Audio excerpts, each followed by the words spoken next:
this space, Van Gelder Studio. What do you think of when you think of this studio? Every great jazz recording that was made in a 20 or so year span. This is Rudy Van Gelder's second studio. He designed this space, built it himself essentially, and it's probably one of the greatest rooms for acoustic music to be recorded in. This session was lost as far as the record company was concerned, but the reference tapes that my father would leave the studio with, Rudy would run several machines when he was recording, you know, but he would run a separate mono machine to give to the artist to take home to review the material.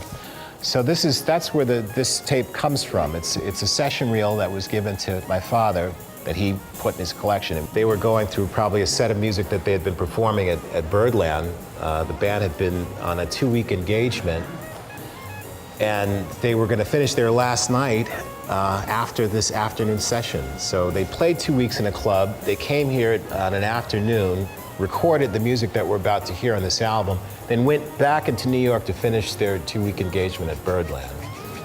So yeah, this was And then we're back the next day. And then back the very next day to record the Johnny Hartman album. There's about 3 unknown compositions on this record. We kept the slate numbers for those. I think there was a moment where we thought about giving the tunes titles, and John had, in his handwriting, you could see that he had made some notes possibly for titles, but again, we weren't really in any position to insist on what any of these tunes should be called, so they have their original slate numbers. I've had this question, and maybe you have. We've called this Both Directions at Once, the Lost Album. Yeah. And people have said, well, you found 4 reel-to-reel tapes. How does that make something an album?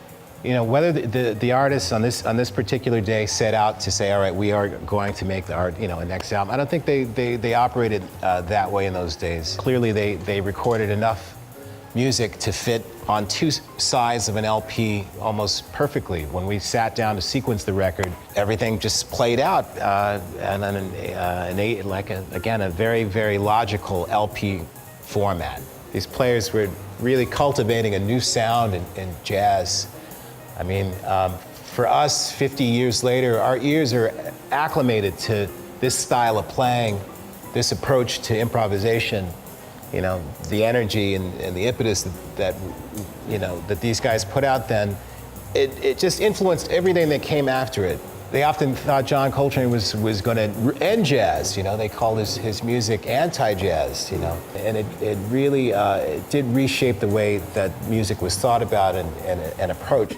John Coltrane achieved a lot in a very short span of time, and it's amazing to be able to hear it today and still feel its relevance. It doesn't sound like old music. It sounds as modern as it did when they created it.